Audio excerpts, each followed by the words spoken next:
حضرات گرامی، ماہ و سال اللہ کی تخلیق ہیں۔ وہ سال چاہے قمری ہو یا شمسی ہو،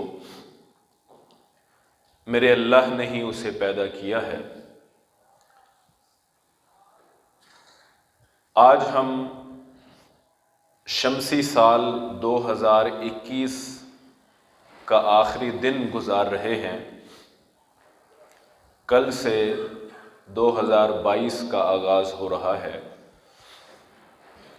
سورج کے اعتبار سے جو سالوں کی تقسیم ہے اس کا سال مکمل ہوا، اور ہماری زندگی میں ہم ایک سال اور بڑے ہو گئے،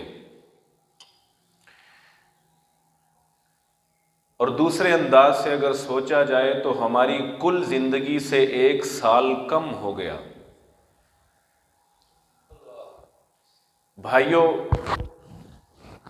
ہمارے نبی جناب محمد الرسول اللہ صلی اللہ علیہ وسلم فرماتے ہیں، کن فی الدنیا کأنک غریب، دنیا میں اس طرح رہیے جیسا کہ آپ مسافر ہوتے ہیں۔ مسافر کی طرح زندگی گزاریے، او عابر سبیل، اجنبی کی طرح یا مسافر کی طرح اپنی زندگی گزاریے۔ اس حدیث کو ایک مثال میں ایک بزرگ نے واضح کیا ہے، بڑی ہی توجہ سے اس مثال کو سنیے گا۔ فرماتے ہیں ایک شخص جنگل میں اکیلا تھا، اس کے پیچھے ایک شیر لگ گیا۔ بندہ دوڑتا ہے اور وہ دوڑتا دوڑتا اپنی جان بچانے کے لیے، اور تو کچھ دکھائی نہیں دیتا، ایک کنواں دکھائی دیتا ہے۔ اب کنویں میں گروں گا پھر بھی کبھی نہ کبھی نکل آؤں گا، شیر تو کھا جائے گا۔ وہ کنویں میں لٹک جاتا ہے، اور کنویں کے دھانے پر بڑی لمبی گھاس لگی ہوئی ہوتی ہے، وہ اس گھاس کو مضبوطی سے پکڑ لیتا ہے۔ اب اوپر کی طرف دیکھتا ہے کہ ایک درخت ہے جس کے ایک مضبوط اس کی ٹہنی پر، اس کی ایک شاخ پر مکھیوں کا ایک چھتا ہے، شہد کی مکھیوں کا، اور وہ مکمل ہو چکا ہے، اور وہاں سے شہد کا ایک ایک قطرہ وہ ٹپک کر اس بندے کے اوپر گر رہا ہے۔ یہ شخص اپنے سامنے دیکھتا ہے کہ جس گھاس کو اس نے پکڑا ہوا تھا، اس گھاس کو ایک چوہا کتر رہا ہے، کاٹ رہا ہے۔ وہ عالم، وہ بزرگ فرماتے ہیں، یہ ایک انسان کی پوری زندگی کا خلاصہ ہے کہ وہ جب پیدا ہوا اس کے پیچھے درندے کی صورت میں، شیر کی صورت میں موت دوڑنے لگ جاتی ہے۔ وہ دوڑتا دوڑتا قبر کا ایک گھڑا سا دکھتا ہے، اس میں لٹک جاتا ہے، اور جس گھاس کو اس نے پکڑا ہوا ہے وہ گھاس اصل میں اس کی سانسیں ہیں، جس کو ایک چوہا کتر رہا ہے۔ سانسوں کا آنا جانا آہستہ آہستہ کم ہو رہا ہے، اور جو اوپر سے شہد کے قطرے ٹپک رہے ہیں، اور ان شہد کے قطروں کو کھاتے ہوئے یہ شیر کو بھی بھول گیا ہے اور چوہے کے کترنے کو بھی بھول گیا ہے۔ وہ اصل میں یہ دنیا ہے جو بڑی میٹھی ہے اور جو اپنی طرف کھینچنے والی ہے۔ یہ مثال بزرگ نے دی ہے ہماری زندگی کی، اور یقین کیجئے محسوس بھی یہی ہوتا ہے۔ سانسوں کی آمد و رفت جو زندگی کو کم کر رہی ہے، اور ہم قبر کے گڑھے میں گرنے والے ہیں، یقین کیجئے اس دنیا کی مٹھاس نہ شیر کی طرف توجہ ہونے دیتی ہے اور نہ چوہے کی طرف توجہ ہونے دیتی۔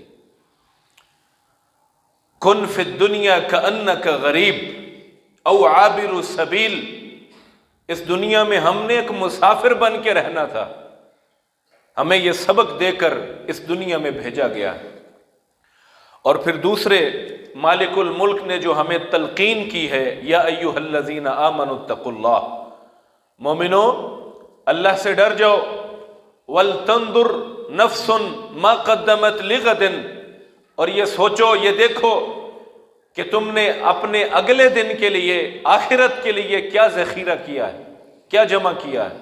واتقوا اللہ، اور پھر اللہ سے ڈر جاؤ، ان اللہ خبیر بما تعملون، اللہ تعالیٰ تمہارے ہر عمل سے واقف ہے اور اس کو دیکھ رہا ہے، جانتا ہے۔ ولا تکونوا کالذین نسوا اللہ، اور اس طرح مت بن جانا کہ جن لوگوں نے اللہ تعالیٰ کو بھلا دیا، فانساہم انفسہم، تو پھر اللہ نے بھی ان کو بھلا دیا تھا۔ اولئک ھم الفاسقون، یہی گناہ گار لوگ تھے جنہوں نے اپنی زندگی کے شب و روز میں اپنے اللہ کو بھلا دیا، تو پھر اللہ جل شانہ نے اپنا دامن رحمت ان سے دھکیل لیا تھا۔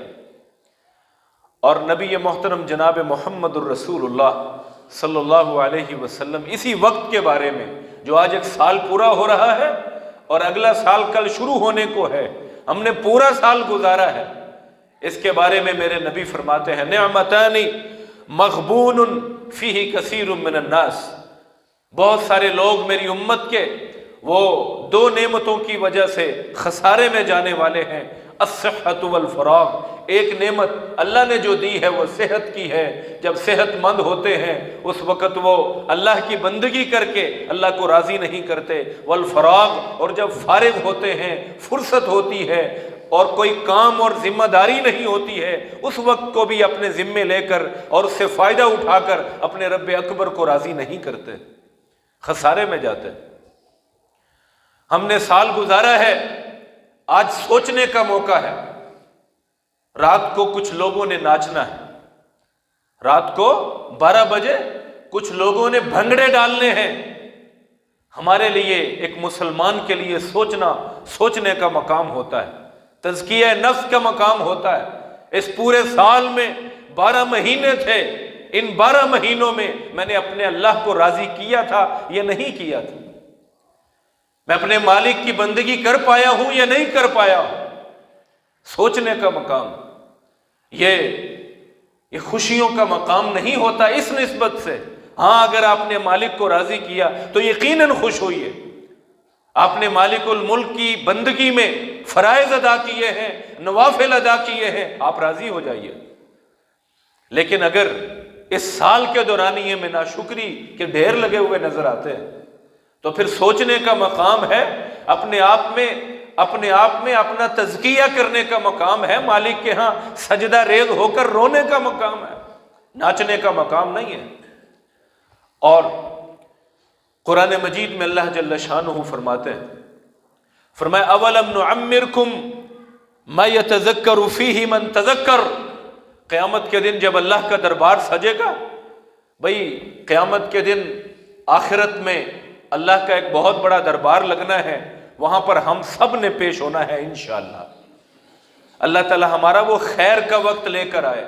اللہ فرماتے ہیں اس جگہ پر میں نے پھر بات کرنی ہے، میں نے ایک جملہ کہنا ہے، اولم یعمرکم ما یتذکر فیہ من تذکر، کیا میں نے تمہیں اتنی عمر نہیں دی تھی کہ جن میں کوئی نصیحت پکڑنے والا اپنے آپ کو سدھار لے اور اپنی اصلاح کر لے اور نصیحت پکڑ لے؟ کیا میں نے تمہیں اتنی عمر نہیں دی تھی؟ اللہ سوال کریں گے اس عمر کے بارے میں، کیا اتنی لمبی عمر نہیں ملی ہے اور فیصلے تو تم کرتے رہے، اپنی ذات کا فیصلہ نہ کر پائے؟ اولم یتذکر فیہ من، اولم یعمرکم ما یتذکر فیہ من تذکر وجاءکم النذیر، اور اللہ کی طرف سے تمہیں ڈرانے والا نبی بھی آیا تھا اور اللہ کی طرف سے یہ قرآن بھی اترا تھا، ڈرانے والا، بتانے والا، ہلانے والا۔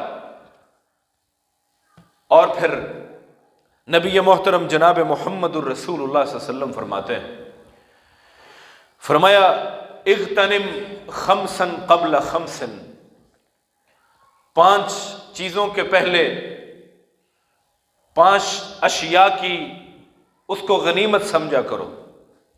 ان میں سب سے پہلی چیز جس کو غنیمت سمجھنا ہے، جس کو اہمیت دینی ہے، 5 چیزوں سے پہلے 5 چیزوں کو اہمیت دو، اور ان میں سب سے اہم شے کیا ہے؟ میرے نبی نے فرمایا شبابک قبل حرمک، اپنے بڑھاپے سے پہلے اپنی صحت والی، تندرستی والی اور جوانی والی زندگی کو غنیمت سمجھو، اور اس کو غنیمت سمجھ کر اللہ کی بندگی میں جٹ جاؤ۔ میرے اور آپ کے نبی حضرت محمد الرسول اللہ صلی اللہ علیہ وسلم، اور اس میں یہ 5 چیزیں ہیں، ان میں پہلی شبابک قبل حرمک، اور آخری ہے حیاتک قبل موتک، اپنی پوری زندگی کو اپنی موت سے پہلے غنیمت سمجھو، اس لیے کہ جب یہ وقت گزر جاتا ہے لوٹ کر نہیں آتا، نہیں آتا لوٹ کر۔ اب کہیں کوئی دنیا کی سپر پاور کہے کہ ہم 2021 کو واپس لا سکتے ہیں، کوئی دنیا کی طاقت کہے، پورا سال تو کیا ایک دن واپس نہیں آنا، اور ایک دن کیا ایک گھنٹہ واپس نہیں آ سکتا ہے۔ پوری دنیا کی دولتیں لگا لیجئے، وقت بڑی تیزی سے گزر رہا ہے۔ اسی بات کو میرے نبی نے کہا، اور اس تیزی سے گزرتے ہوئے وقت کو غنیمت سمجھو، مت ضائع کرو اس وقت کو، اللہ کی بندگی میں گزارو۔ اور پھر میرے نبی آقا علیہ الصلاۃ والسلام فرماتے ہیں، فرمایا اذا امسیت فلا تنتظر الصباح، جب شام ہو جائے نا تو صبح کے لیے لمبی لمبی امیدیں مت باندھا کرو، پتہ نہیں کس وقت موت آ جائے۔ وَإِذَا أَصْبَحْتَ فَلَا تَنْتَظِرِ الْمَسَاءَ، جب تم صبح کے وقت میں ہو، اس وقت میں ہو، تو شام کے لیے لمبی پلاننگز نہ کیا کرو، لمبی امیدیں، بیجا امیدیں مت باندھا کرو۔ ہاں دین کے کاموں کے لیے، جائز حلال کمانے کے لیے آپ پلاننگز کر سکتے ہیں، لیکن یہ وہ امیدیں ہیں کہ جو دنیا میں بسیرے اور دنیا میں دل کو بسانے کے لیے انسان لگا بیٹھتا ہے۔ فرمایا ان میں اپنے آپ کو الجھایا مت کرو۔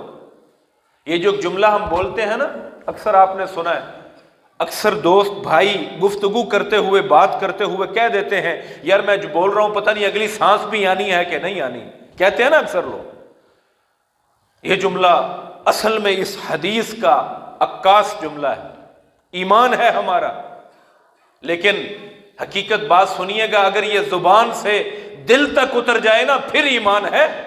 اکثر لوگ بس اسے ڈائیلاگ بناتے ہیں کہ آخری جملہ ہی ہو، آخری سانس ہی ہو۔ اللہ کی قسم ہے، مومن تو میرے نبی نے فرمایا اللہ کی 2 انگلیوں میں اس کی جان ہے، جیسے چاہے پلٹ دے، جیسے چاہے پلٹ دے، اللہ جب چاہے پلٹ دے، جب چاہے اس کی زندگی کی ڈور کھینچ دے۔ تو ایک انسان جو اللہ کے رحم و کرم پر ہے، ہمارے آج کل بہت ساری ایسی بیماریاں دیکھنے اور سننے کو ملتی ہیں، بندہ بیٹھا ہوا تھا، بیٹھے بیٹھے پتہ نہیں جی کیا ہوا، فوت ہو گیا۔ ابھی یہ چند دن پہلے ہم نے اپنا ایک بیٹا 16-17 سال کا جوان بیٹا اپنے ہاتھوں سے رخصت کیا۔ یہ سوچ کر بیٹھے رہنا کہ میری عمر جو ہے وہ 60-70 سال ہوگی تو پھر میں عبادات اور دین کی طرف آ جاؤں گا، اللہ کی قسم ہے اس سے بڑا کوئی دھوکہ نہیں ہو سکتا۔ آج ہم 1 سال بڑے ہو گئے اور زندگی سے 1 سال اور کم ہو گیا۔ غور کرنا بنتا ہے، دانا آدمی جب بھی انویسٹمنٹ کرتا ہے اس کا رزلٹ ضرور دیکھتا ہے، عقل مند بندہ اپنا رزلٹ ضرور دیکھتا ہے، میں نے کیا کھویا ہے کیا پایا ہے، مجھے کتنی پروفٹ ہوئی کتنی لاس ہوئی ہے، یہ ضرور سوچا جاتا ہے۔ اتنی قیمتی زندگی ہے، اس کے بارے میں بندہ کبھی غور ہی نہ کرے۔ انا للہ و انا الیہ راجعون۔ اور پھر میرے بھائیوں ایک حدیث میرے بہت سے بزرگ تشریف فرما ہے، یہ آپ کے لیے بالخصوص حدیث ہے اور ہمارے جوان بھائیوں کے لیے بھی اپنے ذہن کے گوشوں میں جگہ دیجئے گا۔ میرے نبی نے فرمایا، اور یہ صحیح بخاری کی روایت ہے، فرمایا اعذر اللہ الی امرئ اخر اجلہ حتی بلغہ 60 سنۃ۔ اللہ تعالیٰ نے ایک بندے کو جسے 60 سال زندگی دے دی، اللہ تعالیٰ نے جس بندے کو 60 سال زندگی دے دی اس کا عذر اللہ تعالیٰ نے ختم فرما دیا، اس کا عذر اللہ تعالیٰ نے ختم فرما دیا۔ قیامت کے دن وہ یہ عذر نہیں کر سکتا اے اللہ مجھے تو عمر ہی نہیں ملی تھی، اس کا عذر ختم ہو گیا۔ میرے بزرگوں غور سے سنیے گا، 50-60 سال عمر ہو گئی ہے، اب تو کوئی عذر بھی باقی نہیں بچا، اب کوئی عذر بھی باقی نہیں بچا۔ اللہ سے کیا کہیں گے؟ اے اللہ میں تو اس امید پر تھا کہ مجھے مہلت ملے گی، بھئی مہلت 60 سال مل گئی، اب تو حد ہو گئی، اس کے اوپر تو بونس ہے جتنا لیتے جاؤ۔ اب بتاؤ، اب کوئی بھی عذر نہیں قبول ہونے والا۔ ہاں جس کی 30-35 سال 25 سال 18 سال عمر تھی، وہ کہہ سکتا ہے کہ اللہ بھی تو مجھے کچھ اور مہلت مل جائے، میں بھی کچھ سمجھ سیکھ سکوں، سوجھ بوجھ کر تیری راہ کی طرف آ سکوں، وہ تو کہہ سکتا ہے۔ لیکن ایک بندے نے 60 بہاریں دیکھی ہیں، اس کا کیا عذر بنتا ہے؟ اللہ فرماتے ہیں اس بندے کا عذر کوئی عذر نہیں ہے جس کی 60 سال عمر ہو گئی، اور اب تم نہیں لوٹے ہو، جب تمہاری اپنی عاقبت اور آخرت اور موت آنکھوں سے دکھائی دیتی ہے، اگر اب بھی نہیں لوٹتے ہو تو پھر تو تم بدقسمت انسان ہو، تم کس بات کا عذر کر سکتے ہو؟ جی ہاں، اس بات کو سمجھنا چاہیے، آپ کی عمر جس قدر بڑھ چکی ہے اس کا احساس کرنا چاہیے، اور جب وہ بال سفید ہو گئے ہیں اب تو کوئی دنیا کا مشغلہ ہونا ہی نہیں چاہیے، اب تو ایک کام، اور وہ اللہ کی رضا، صرف ایک کام، اب مرنا ہی ہے، اور کیا باقی ہے؟ اب کس نے واپس پلٹنا ہے؟ بھلا بڑھاپے کے بعد جوانیاں آتی ہیں؟ کوئی عذر نہیں ہے، میرے اللہ فرماتے ہیں حضرت محمد الرسول اللہ کی زبانی، کوئی عذر نہیں۔ اس لیے اپنی زندگی کے ہر موڑ کو، اپنی زندگی کے ہر درجے کو غنیمت سمجھیے، اللہ کا واسطہ ہے۔ اس دور میں موبائل نے اور میڈیا نے ہمارا بہت وقت ضائع کیا، وہ وقت جو اللہ سے لو لگانے کا تھا، بہت تیزی کے ساتھ اور بڑی بے دردی کے ساتھ اسے ہم نے ضائع کیا۔ اور میرے بھائیوں، میرے اور آپ کے نبی جناب محمد الرسول اللہ صلی اللہ علیہ وسلم نے، اب آتے ہیں کہ ہم نے اپنی زندگی میں کون سے اہم کام ہیں جن کو کرنا ہے۔ سب سے بڑی بات وہ ہے نعمت کے حوالے سے۔ اپنا پچھلا سال بڑے غور سے دیکھیں کہ میرے رب نے ان 12 مہینوں میں ہمیں کون کون سی بڑی بڑی نعمتیں عطا کی، شمار کریں، آج شام بیٹھ جائیں، شمار کریں، گنیں ان کو، کون کون سی بڑی نعمتیں تھیں جو اللہ جل شانہ نے عطا کی ہیں۔ ان نعمتوں کو گن کر اب سوچیں کہ ان پر شکر ادا کیا ہے یا نہیں کیا ہے۔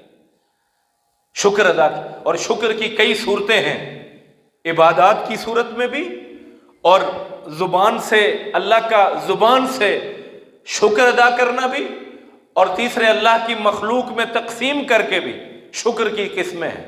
اللہ کا شکر کریں کہ اللہ اس سے پچھلے سال میں غنی نہیں تھا، بے اولاد تھا، میرے پاس یہ نعمت نہیں تھی، تو نے یہ نوازی اس سال پر، اس سال کی تکمیل پر، اور اس نعمت کے ملنے پر رب کریم میں تیرا شکر ادا کرتا ہوں۔ اور اگر کوئی نعمت چھن گئی ہے، اللہ کی کوئی نعمت اللہ نے واپس لے لی ہے، اس کے بارے میں بھی سوچیں کہ ہم نے صبر کیا تھا یا ناشکری کی تھی۔ لاس ہو گیا، کوئی فوتگی ہو گئی، کوئی اپنے قریبی، کوئی کسی قسم کا کوئی پرابلم آ گیا، اللہ کی دی ہوئی کوئی نعمت واپس چلی گئی، اب صبر بنتا تھا۔ اور میرے نبی حضرت محمد الرسول اللہ صلی اللہ، اونچی آواز سے سب کہیے جی، صلی اللہ علیہ وسلم نے فرمایا تھا، میں نے پچھلے جمعے بھی یہ حدیث سنائی تھی، آج بھی سن لیجئے کہ عجباً لامر المؤمن، مومن کا معاملہ بڑا ہی عجیب ہے، اس کے ہر معاملے میں ہی خیر ہوتی ہے۔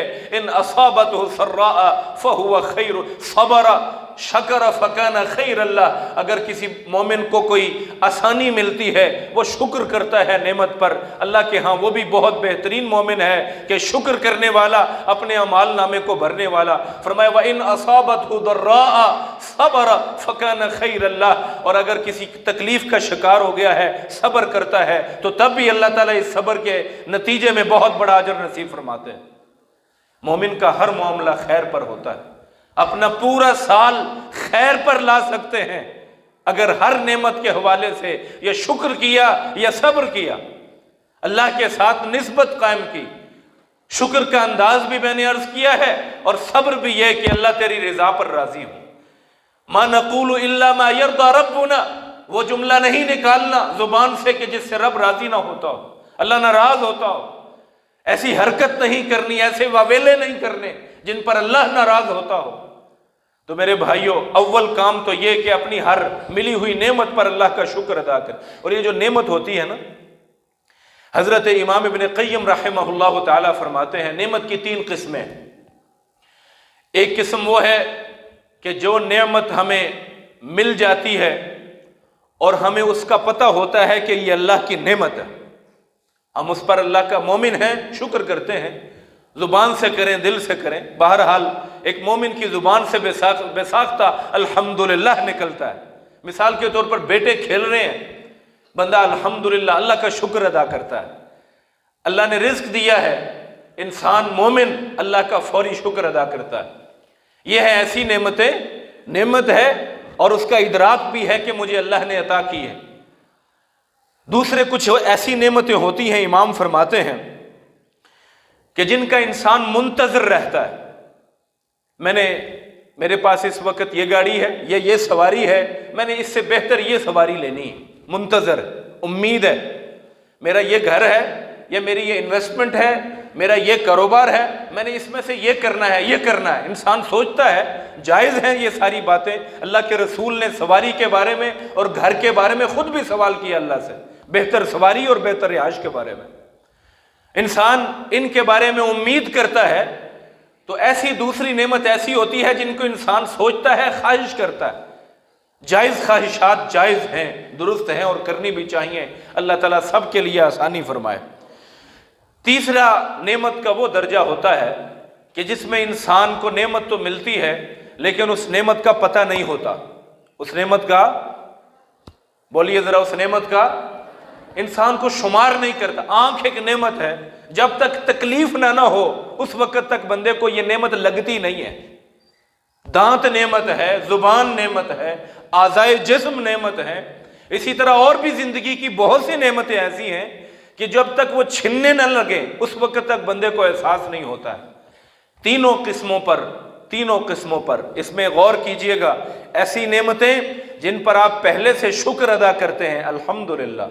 ایسی نعمتیں جن پر منتظر ہیں، وہ بھی اللہ ہی کی نعمتیں ہیں، اللہ ہی سے مانگتے ہیں. یہ دونوں سائڈ پہ. جو تیسری بات ہے نا، اور یہ بہت بڑی بات ہے کہ قرآن میں اللہ فرماتے ہیں وَإِن تَعُدُّوا نِعْمَتَ اللَّهِ لَا تُحْصُوهَا. اگر اللہ کی نعمتوں کو شمار کرنے لگو، گننے لگو، انسان اللہ کی نعمتوں کو گن بھی نہیں سکتا ہے.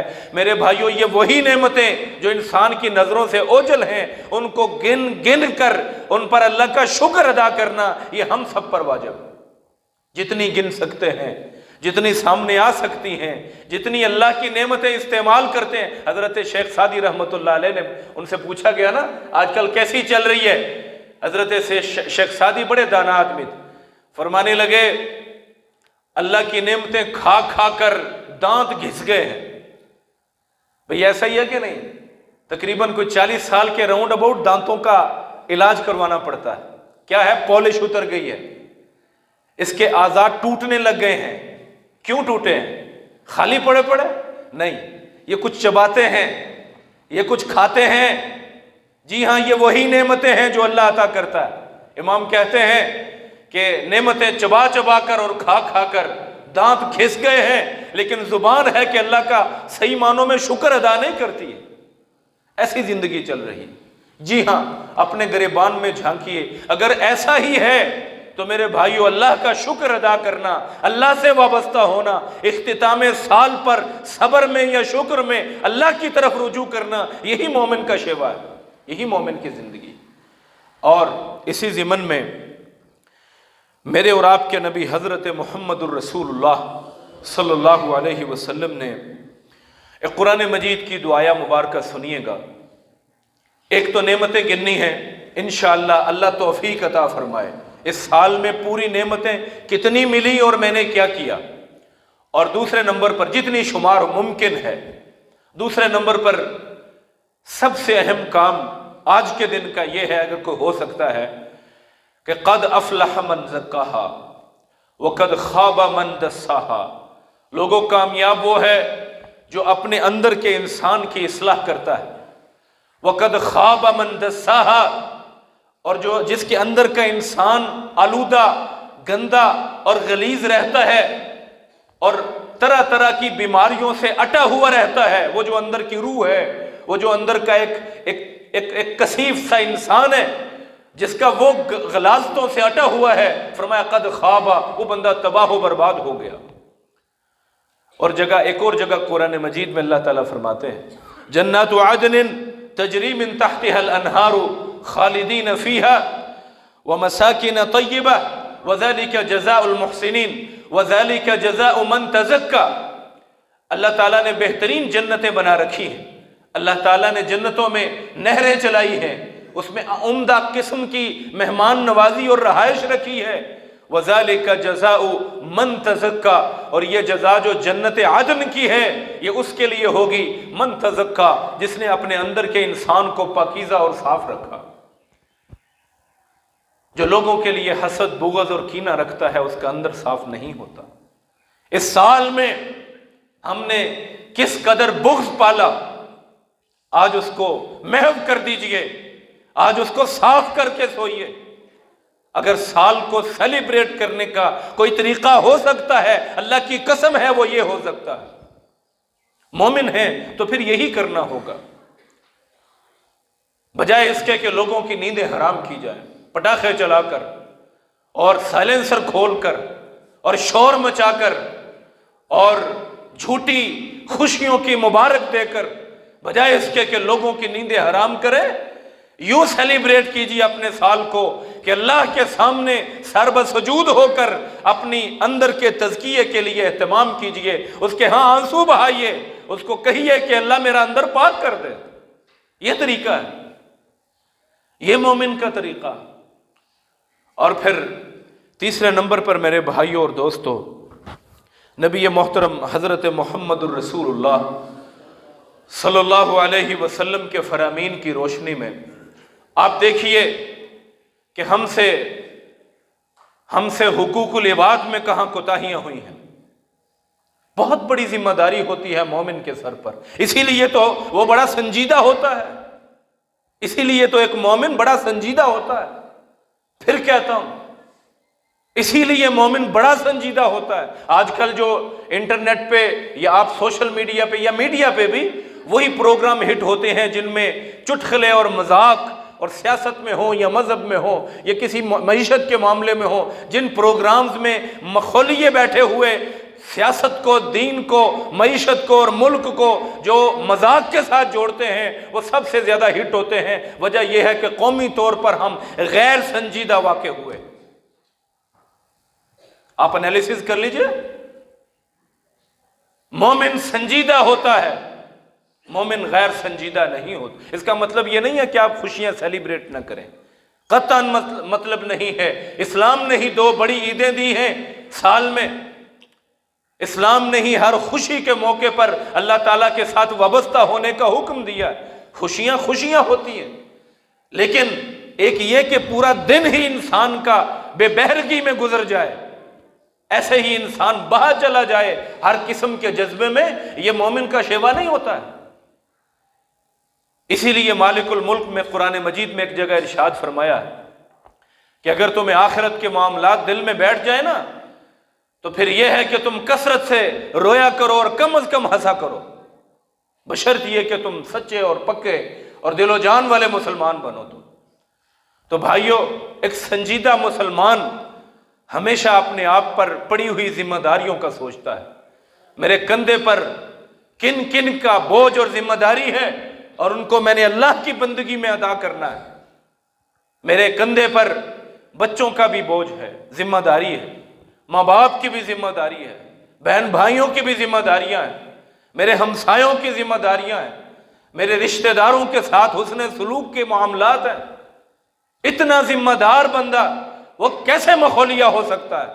سوچئے تو صحیح، وہ کیسے ایک ایسا بندہ ہو سکتا ہے کہ جس کو صرف لطیفے ہی اچھے لگتے ہوں؟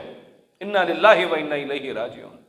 میرا سال اگر نیٹ پر ان مزاحیہ چیزوں کو دیکھتے ہوئے گزرا ہے تو مجھے سوچنا ہے کہ میں غیر سنجیدہ انسان ہوں، مجھے سنجیدہ ہونا ہے۔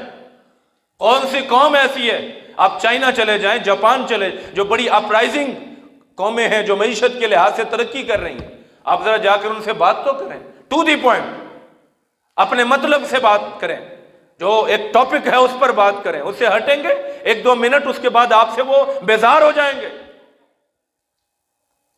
آپ دیکھیے تو صحیح، ہماری قوم کو اور مسلمان ہو، اس نبی کا امتی ہو جو نبی رات کے سونے کے وقت میں بھی اٹھ کر رویا کرتا تھا، سونے کے وقت میں بھی۔ آپ غور کریں، وہ نبی جو سونے کے اوقات میں اور ہمارے لیے رویا کرتے تھے، ربی امتی۔ وہ نبی کے جب مکے میں جوانی شباب کا عالم تھا، وہ نبی غار حرا میں بیٹھ کر متفکر رہا کرتے تھے، غور و خوض کرتے تھے، اس امت کے مسائل پر سوچا کرتے تھے۔ اس نبی کی یہ امت جس کا آئیڈیل ایک کامیڈین بن جائے، سوچئے پھر ہمارا رخ غلط ہوگا۔ ہمیں اسلام نے اپنی ذمہ داریوں کو سوچنے کا کہا ہے۔ ہماری ذمہ داریوں میں ہمارے جون جون سے احباب آتے ہیں، سوچئے کہ وہاں اس سال پورے میں کہاں کہاں کمی رہ گئی، میں اس کو پورا کروں۔ میں بھی پورا نہیں کر سکتا، بھائی زندہ ہو معافی مانگ لو، سوری کر لو، وہ بھی انسان ہے، جھک جاؤ۔ اللہ کے ہاں یہ جھکنا بڑا مقبول ہوتا ہے۔ میں ایسے احباب کو جانتا ہوں، تکلیف ہوتی ہے ایک مومن ہو کر، نمازی ہو کر اللہ کے دین کا تابع دار ہو کر، پھر بھی اپنے ماں اور اپنے باپ سے اس کے معاملات ٹھیک نہ ہوں۔ سوچیں تو صحیح، ایسا سال پورا ہونے پر اس نے تو پھر مہینے اور ایام پورے کیے ہیں، اس نے تو پھر اللہ کی بندگی اور اطاعت میں سال نہیں گزارا نا۔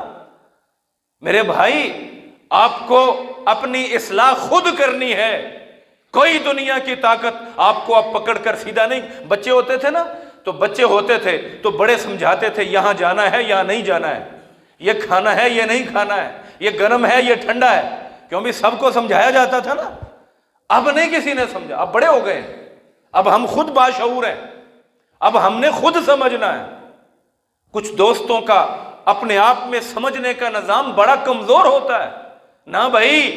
ایک مومن ہر وقت اپنی اصلاح کے لیے تیار ہوتا ہے۔ اللہ کا واسطہ ہے، اپنے آپ میں، اپنی ذات میں، اپنی شخصیت میں کامل مومن بننے کے لیے ایک قلم پینسل پکڑ کر بیٹھیں اور سوچیں کہ آپ کی ذمہ داری میں کون کون سے لوگ آتے ہیں۔ اور میں آپ سے یہ وعدہ لینا چاہتا ہوں، کیوں بھئی آج یہ دیکھا جائے گا کہ نہیں دیکھا جائے گا؟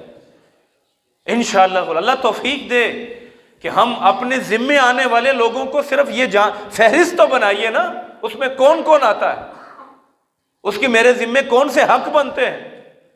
میرے اور آپ کے نبی جناب محمد الرسول اللہ صلی اللہ علیہ وسلم نے تو اس راستے کے بھی حقوق بتائے ہیں، ہم جمعے میں بات کر چکے ہیں۔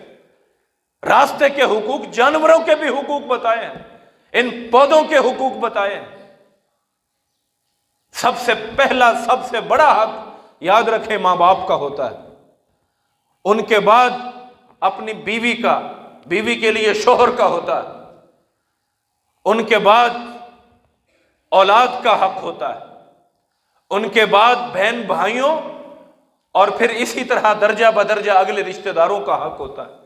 یہ 4 ترتیبیں تو بن گئی نا۔ اب آپ سوچیں، اگر اپنی اولاد جو تیسرے نمبر پر آتی ہے اس کی خاطر ماں اور باپ چھوٹ رہے ہیں، سوچیں کس قدر بدقسمت آدمی۔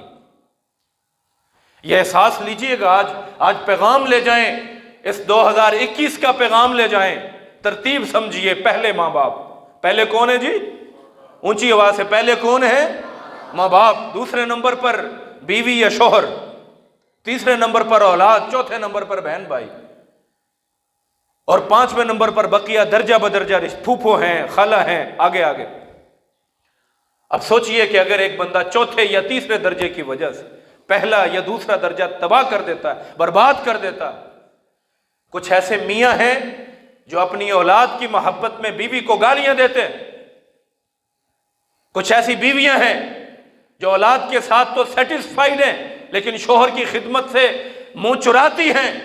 اللہ کی قسم، اللہ کو جواب دینے، 2021 کا پیغام سنو، اللہ کو ہم نے جواب دینے، اس کا کٹہرا مومنوں بہت بڑا کٹہرا ہے، ہم نے اس کو جواب دینے۔ تو تیسرا میرا بڑے ادب اور احترام سے ہاتھ جوڑ کر پیغام یہ ہے، اپنے ذمے ہمارے جو بھی فرائض ہیں، جو بھی ہمارے ذمہ داریاں ہیں، ان کی فہرست ایک ضرور بنا لیجئے اور دیکھ لیجئے کہ کون کون سے نام اس فہرست میں موجود ہیں اور میری زندگی سے وہ نکلے ہوئے ہیں، پہلی فرصت میں ان کو شامل کیجئے۔ تیسرا اور چوتھا اور آخری پیغام میرے بھائیوں، آخری پیغام یہ ہے کہ اپنی ڈیلی کی روٹین میں اپنے مالک، اپنے رب، اپنے اللہ کو شامل کیجئے۔ کیلنڈر ہوتا ہے نا، موبائل پر بھی کیلنڈر ہوتا ہے، کوئی اہم کام کرنا ہو نا، ہم اس دن کو نکالتے ہیں، وہاں پر ہم نوٹ لیتے ہیں، اور موبائل بڑا سیانہ ہے، 2 4 5 10 گھنٹے پہلے ہمیں رنگ دے کر بتاتا ہے جناب نے آج یہ کام کرنا ہے۔ بالکل اسی طرح ایک دن میں، ایک ہفتے میں اور ایک سال میں یہ طے کر لیجئے کہ آپ کے اللہ کو جو ٹائم چاہیے اس کے لیے میں نے کیسے پلاننگ کرنی۔ ایک سال میں اللہ نے ہم سے رمضان مانگا ہے، کیا مانگا ہے؟ کیا مانگا ہے؟ اونچی آواز سے، رمضان مانگا ہے۔ پلاننگ کیجئے کہ یہ رمضان مجھے رب نے مہلت دی تو میں نے اس شانداری سے گزارنا ہے۔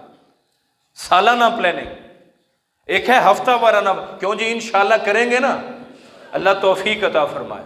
ایک ہے ہفتہ وارانہ پلاننگ جس میں یہ دن جمعے کا دن، ہر ہفتے میں جمعے کا دن عید کا دن ہوتا ہے، اس دن کو اہمیت دیجئے۔ اگلا جمعہ کس قدر آج ابھی کچھ ساتھی آ رہے ہیں، اگلا دن، اگلا جمعہ ہوگا، پہلی اذان ہو تو میں مسجد میں آ جاؤں۔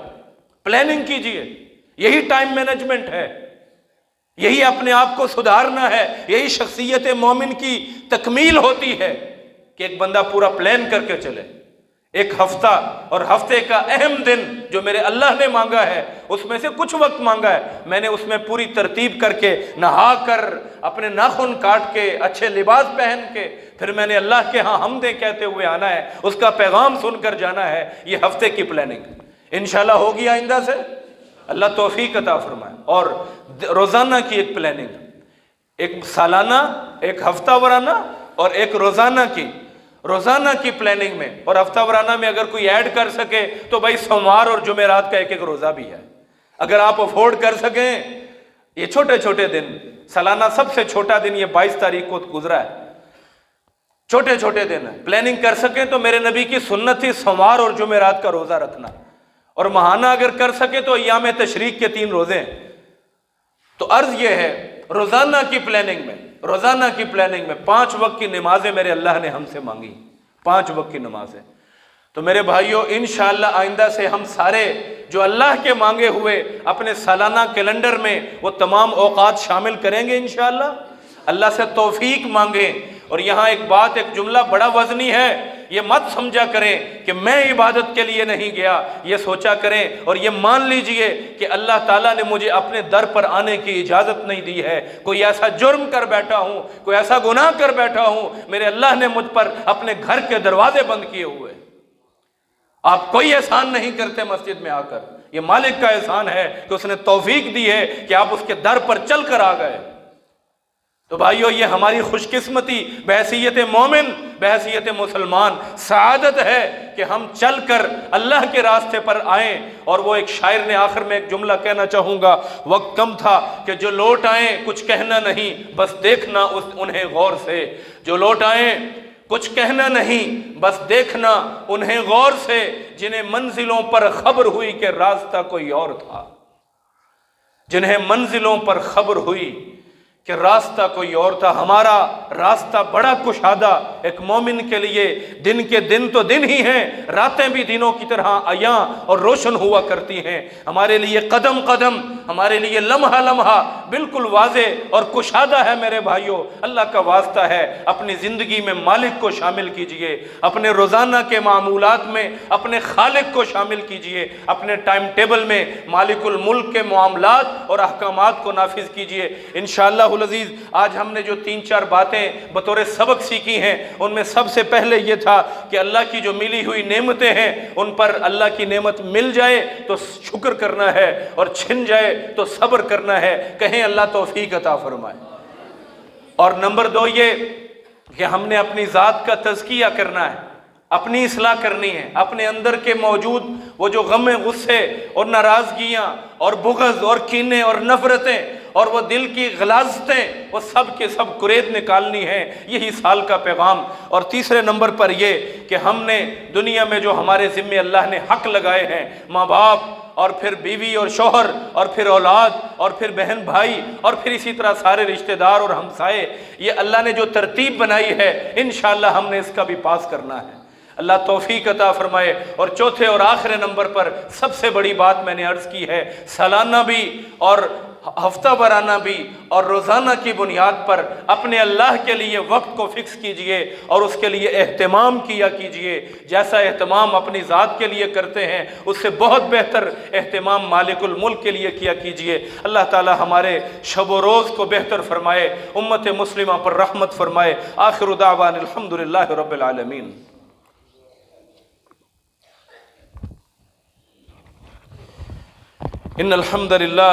ان الحمد للہ نحمده ونستعینه ونستغفره ونؤمن به ونتوکل علیہ ونعوذ باللہ من شرور انفسنا وسیئات اعمالنا من يهده الله فلا مضل له ومن يضلل فلا هادي له اشهد ان لا اله الا الله وحده لا شريك له واشهد ان محمدا عبده ورسوله اللهم صل وبارك على محمد كما صليت وباركت على ابراهيم وعلى آل ابراهيم انك حميد مجيد۔ عباد الله رحمكم الله ان الله يأمر بالعدل والإحسان وإيتاء ذي القربى وينهى عن الفحشاء والمنكر والبغي يعظكم لعلكم تذكرون۔ اذكروا الله يذكركم وادعوه يستجب لكم ولذكر الله تعالى أعلى وأعز وأجل وأتم وأعظم وأكبر۔ سبحان ربك رب العزة عما يصفون وسلام على المرسلين والحمد لله۔